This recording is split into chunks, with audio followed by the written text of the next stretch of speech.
Germans a fucking elite? Is Lenin, who was, fucking Stalin was a literal gangster, my man. Okay, he was a literal gangster. Okay, he's a badass fucking gangster who went around and did some Robin Hood type shit during his early years, which is a fucking true thing. He did that. That was a thing he did.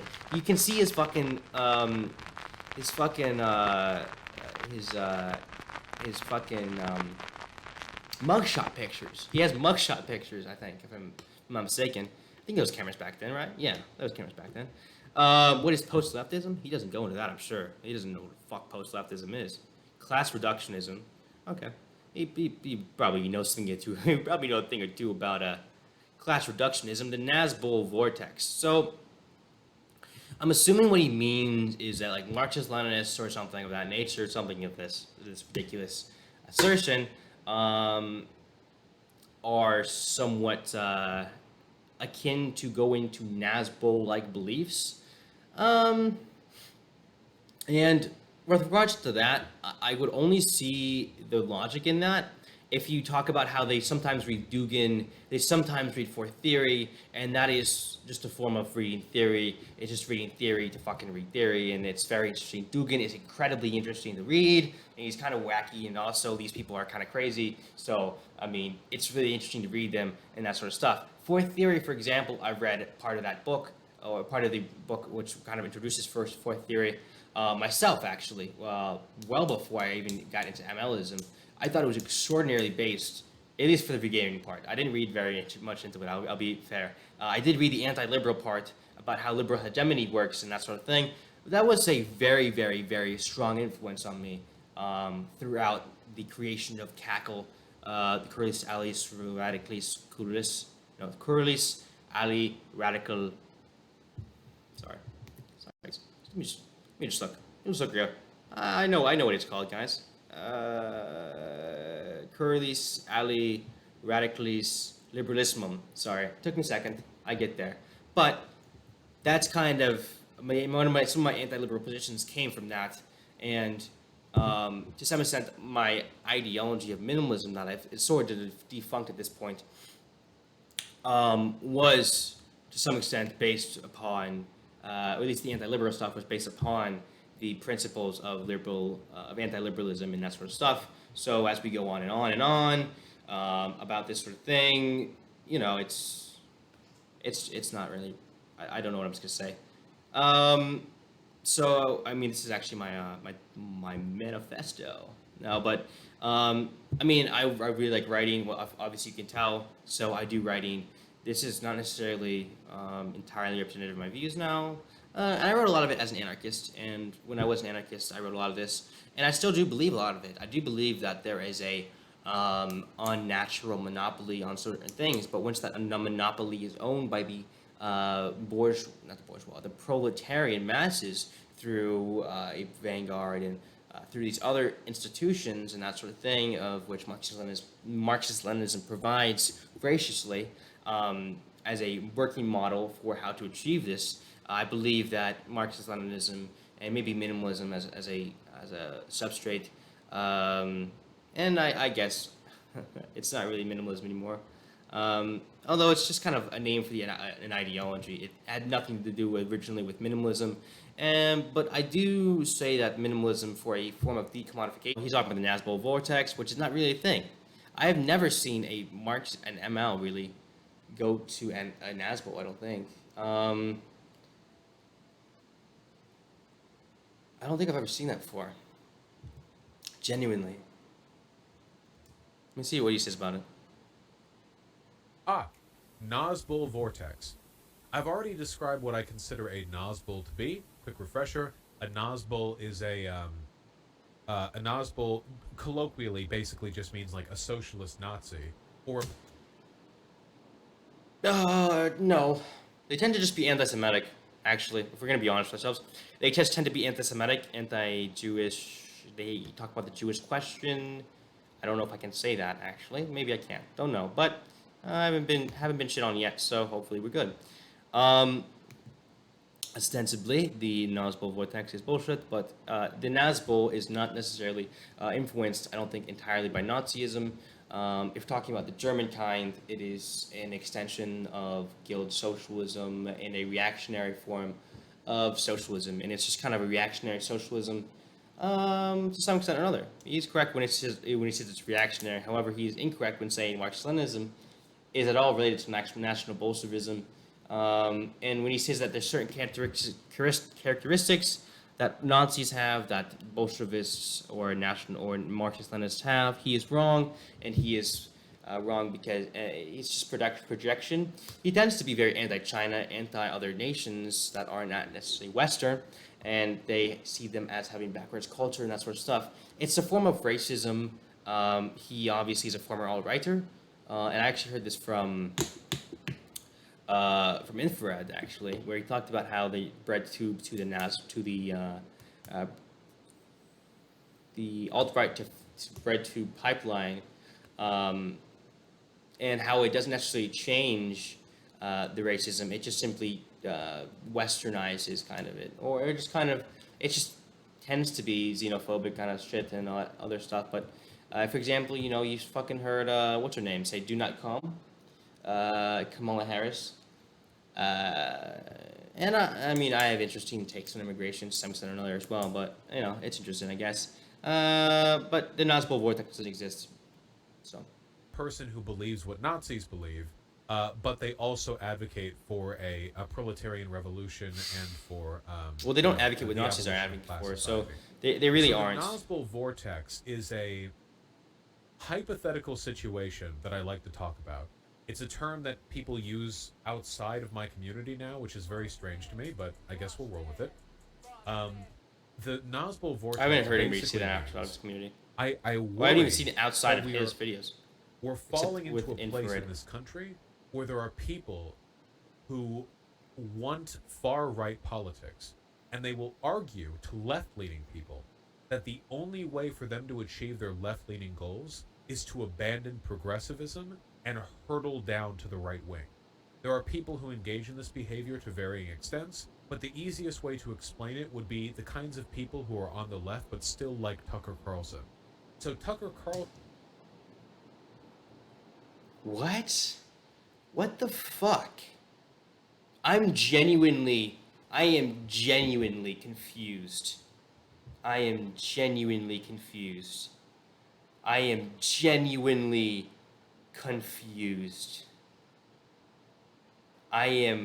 so fucking confused. What the fuck? No. No, the only reason why anybody would support Tucker Carlson is because he sometimes slips up and is economically populist because of his extremely populist nature. He is usually national populist, but economic populism is very popular. I mean, have you seen the one video of him of a fucking? Maybe I'll put it up right now if I still have it. But it's a video of Tucker Carlson talking about how people might start to have unauthorized ideas about economics, and it makes the video in itself as like it starts off with a very opaque, not opaque, but like very transparent version of the political compass. And it starts on the alt-right, but as he starts speaking, as he starts to get seemingly more communist or socialistic in nature, where that's what he seems to be implying, he goes inevitably far enough right or populist. I wouldn't even say right. He just goes populist enough that it's just the most populist form of economics is socialism. So he is basically implying socialism when he himself is an elite, which is just kind of ironic. But this is not a hypothetical situation that ever really happens, I don't think. Left is now telling you and demanding that you believe that anyone who supports Donald Trump is a white supremacist and must be destroyed. Now, they're telling you that for political reasons. This is election season, obviously, and they want more political power. But there are other reasons, too, that they're saying this. Ever wonder why rich people seem the most hysterical on the subject? Ever notice that it's the highest paid people on television who are the most determined to convince you that white supremacy is America's biggest problem? Why is that? Simple. Every minute you're angry about race is a minute you're not thinking about class, which of course is the real divide in this country. Working class people of all colors have a lot more in common, infinitely more in common with each other than they do with some overpaid MSNBC anchor. And if you were allowed to think about that for long enough, you might start to get unauthorized ideas about economics, and that would be disruptive to a very lucrative status quo. So they whip you into a frenzy of racial fear so that it never enters your mind. Nazbolism is not something that is really seriously considered by Marxist Leninists or by any authoritative ideologies which are left-leaning. Strasserists are different, well, we've covered this, than Nazbols. Ideologies that seem to be somewhat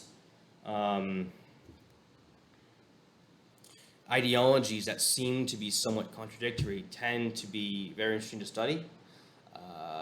Like Nazbolism, for example, Strasserism, for example, reactionary socialism, for example, revolutionary progressivism, for example, where they believe that you should kill literally every single conservative you see because we shouldn't allow those reactionary views in our society.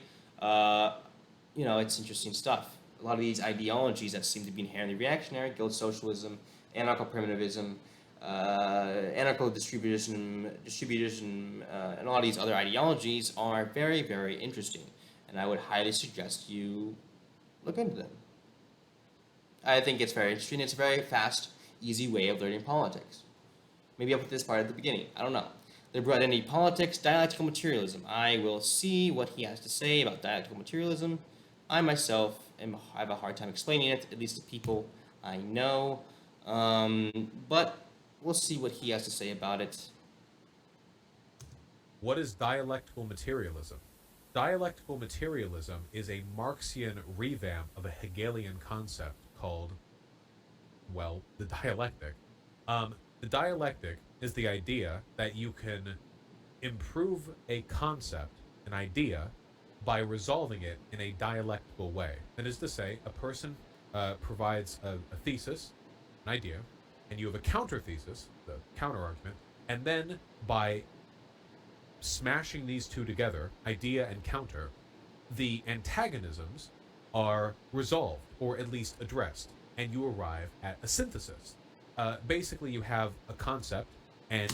With dialectical materialism, if I have to define it broadly, and I, once again, am very bad at philosophy, this sort of stuff, Marxism, and explaining Marxist concepts, I believe dialectical materialism is referring to... That's not the right one. Dialectical materialism is the synthesis of opposites to explain concepts. Kind of. He explains it better, actually. Actually explains it half decently. Congratulations. Maybe you have read a little bit of Marx. Maybe. But also, it's probably incredibly reductive as well, but I can't really explain it more in depth because I myself still do a lot of research regarding it, and it's an interesting concept, dialectical materialism. And I guess I have my notebook about it, but once again, I don't necessarily know if I want to explain it right now because this is not really what this video is about. But props to Vaush, kind of, I think. At least here, he seems to, I think, explain dialectical materialism well. It's getting late here, but let's see what cultural Marxism. Cultural Marxism is basically just bullshit. It's not a real thing. Tokenism. Tokenism. I don't know if I'm familiar. Maybe I'm aware of it. I just don't know the name he's using. What is tokenism? Tokenism is the idea that people who are part of a minority group can either use or have their identities be used for the purposes of giving an informed opinion on a subject. So, tokenism is essentially like, I'm the black guy of this group, and because of that, I get to do X. Most commonly, tokens... Rose Rist made another research doc analyzing the values of and limitations of cooperative firms. It might be interesting to read that. Let me see how he goes about in introduction. Liberalism.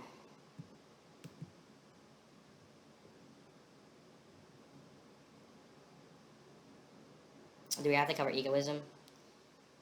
There's no way he. And ultimately only influenced by my own actions, and I am only influenced by my own egoism. I don't find that to be an intrinsic human quality. I find that to be something I consider to be my only motivation towards salvation. I think that I have a little, I don't know if I have a hero complex necessarily enough, I think, to cover the hero complex, but either way, I think that my egoism is purely for the proletariat masses, and purely for the benefit of the proletariat masses. That is what I will say with regards to my egoism. I think, and I have said, I think on multiple occasions, I am only organized, or I am only influenced by my self-interests. But my self-interests in and of themselves are the liberation of the proletarian class, and of the proletarian masses, and of the peasantry, and of all the other peoples. Obviously, we don't have peasantry, unfortunately, in America. I guess not, unfortunately. Well, I guess I can't be a Maoist necessarily, but I can take from Maoist philosophy, so that doesn't matter. I am hungry as shit, but let's play this. Marxist Leninism. Oh, MLs. So I've been criticized for this in the past, but Marxism Leninism, which is a common ideology for people on the left, is something that I don't think very favorably of, in large part because it seems like Marxism Leninism doesn't actually mean anything. It's just a way of defending, like, state behavior. It seems like you hear so often this, like, socialism with X characteristics, and what it usually boils down to is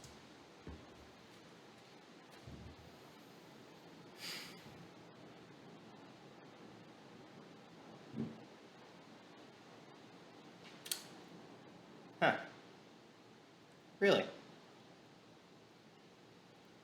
Really? Really? Huh. Marxist Leninism, guys, doesn't mean anything. No, it has nothing to do with Lenin's style of governance, or the way he formatted the Vanguard Party, or even the Soviet system of democracy and of representation and of worker-controlled enterprise to some extent or another, and the state enterprise and the NEP. Guys, Leninism is nothing, because Lenin wrote no works of theory. He didn't write State and Revolution. He didn't write any theory. It's just a way of justifying socialism with Chinese characteristics. I myself am abhorrently opposed to Dengism. I hate Dengism. I deplore, I don't know if that's the right word, but I hate Dengism, okay? I once again, that's one of my critiques, if you will, of Infrared. I don't like his his Dengist policy, but I also get the very nuanced view that China is somewhat socialistic in nature, or is oriented in a way which would seem to be socialistic. I do not support that sort of kind of socialism. I don't think we need to grow our productive forces more than the NEP was required for. The NEP, Lenin's policy of reintroducing capitalism for the growing, basically, of productive forces, before Dengism even did that shit, and Mao himself. I would say that Maoism was kind of betrayed entirely by Dengism, and I would say that I would prefer Maoism. And I actually read an article recently that said Maoism would have, if you kept Mao's economic policies, it is possible. Obviously, the title was somewhat sensationalized, but if you kept Mao's policies, it is possible that China would actually be doing better than it is right now. However, China's way of introducing capitalism has been the most effective at preventing poverty and preventing very staunch and large issues regarding capitalism. I disagree with Chinese socialism with Chinese characteristics. I, however, critically support it for the purposes of seeing where it goes. Maybe it'll come back to Maoism, maybe it won't. If it doesn't, I still am critically supportive of its anti-imperialist agenda and its also formation of or the identification of a multipolarity of establishing a multipolar world with many different powers and not just one hegemonic power. To some extent or another, I agree with that sort of thing. But I don't think you need to do that because we can just centrally plan our economies. I mean, have you watched the Hakeem video? Come on, guys. But yeah, no, God, didn't even get to his rest of his explanation. Let's see what he says. We're going to adopt the aesthetics of socialism, but all of our meaningful political advocacy is going to be dedicated to defending the state, state power, and the political systems in our state that have control. Like, I so rarely hear MLs talk about workers, which is really, really telling to me. And if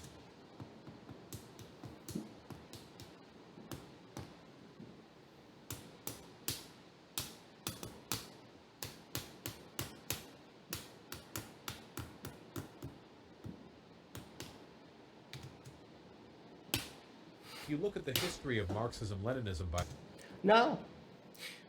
Lenin never talked about the workers. Stalin never talked about the workers. Brezhnev never talked about the workers. Oh, I'm sure they did. No, ridiculous. Marxist Leninism doesn't care about the workers. That's why Vietnam has extensive worker unions, and has over 11 million union members. They just don't care about the workers. They really hate the workers. That's why, Marxist Leninism is taught in schools in Vietnam. They just don't care about the proletarian masses. Lenin never cared about the proletarian guys. He was just a capitalist, guys. He was just a capitalist. Yeah, Vaush. Sure, bud. Sure. I'm sure you're right. way, it was predominantly used as an ideological synthesis in the Stalin regime. An ideological synthesis in the Stalin regime? No, it wasn't, actually.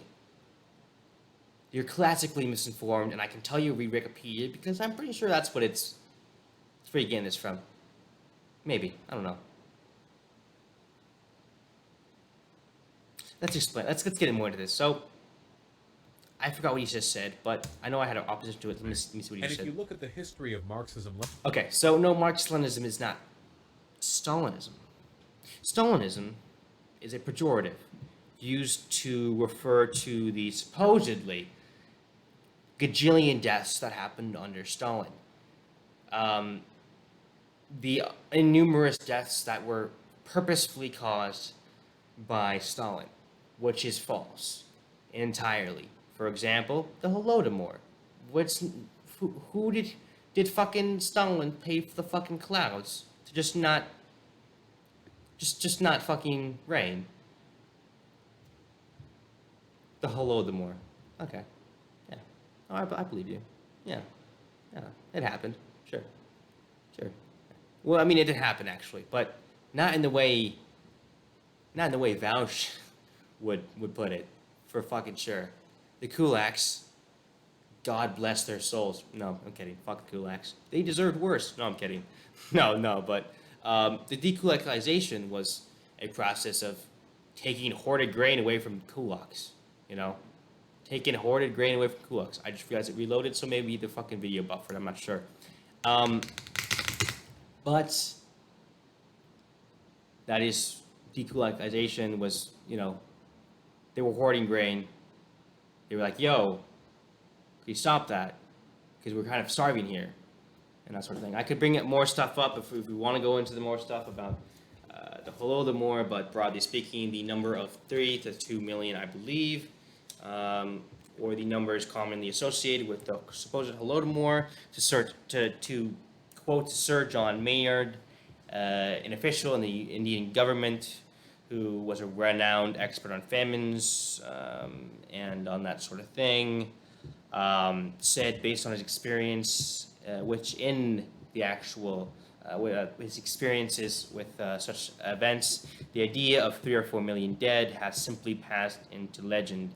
Any suggestions, quote, 3 or 4 million, so based on his experiences, quote, the idea of 3 or 4 million has passed into legend. Any suggestions of a calamity comparable with the famine of 1921 to 1922 is, in the opinion of the present writer, who traveled through Ukraine and North Caucasus in June and July 1933, as unfounded. And even a conservative scholar, I believe Warren Walsh, made a note in the defense of Maynard, quoting that, quote, his professional competence and personal integrity were beyond challenge. Basically asserting that this guy, who was his technical enemy, ideologically speaking, or maybe not even ideologically speaking, maybe he was just more conservative. Obviously, he's a conservative scholar, but anyway, either way, he therein gave him some sort of credence regarding that sort of thing. So even, a lot of the numbers are, most of the MLs watching this video will know that's not necessarily a real number. So, yeah. New Republicans, sorry. Okay, I don't know why this is New Republican. Maybe I'm right here, or maybe I'm wrong here, but this is New Republican notes that while bread prices in Ukraine are falling, bread prices in Moscow have risen. Essentially saying that they lowered bread prices in Ukraine specifically for the purpose of allowing them to get more bread and purchase more bread, so that the Ukrainian peoples were supported by the USSR. And the famine, we have searched in an interview of the importance of grain stocks to understand the famine. This is continuing the quote, by the way, I think. Have searched Russian archives, or basically Soviet archives, not necessarily Russian archives, of Soviet planned and actual grain stocks in the early 1930s, and looked into the highest level documents and found no evidence of Stalin hoarding all the grain away from Ukraine to starve out the kulaks. No, he just dekulaked them, which is, I don't know if he killed them, but either way, if he had them killed, it was because they were preventing the peoples from eating. Also, I'll give another example before we go into the next thing. I'm sorry I got caught up in this, but for example, 1922, 1933, this is kind of a quote, the whole land went hungry. All food was rigidly rationed, referring to Ukraine. But when the hungriest part of the countries were visited, while there was widespread suffering, and there was reportedly widespread suffering because it was in fact a famine, by the rapid industrialization, people made large collective farms before they had the materials and machines to do so properly. They did not find either in individual villages or in total Soviet censuses evidence of serious depopulation, which famine implies. So, yeah. And to talk about the rapid and way quicker collectivization, not forced collectivization, by the way. This was like they wanted to collectivize their farms really quickly because they knew how successful it could be for them, and the situation they were in was not very successful. So they did it too fast, and they did it 3 times as fast as the plan, as originally Stalin's 5-year plan had called for. ¡Abajo, yanquis de mierda! ¡Que aquí hay un pueblo digno! But you're so foolish. You are so foolish. Aquí hay un pueblo digno, yanquis de mierda. Váyanse al carajo 100 veces. Aquí estamos, los hijos de Bolívar, los hijos de Guaycaipuro, los hijos de Tupac Amaru. That's my meal. Y estamos resueltos a ser libres. What I've been living on just don't fill me up, Hulk Hogan. So I gotta have a little bit more.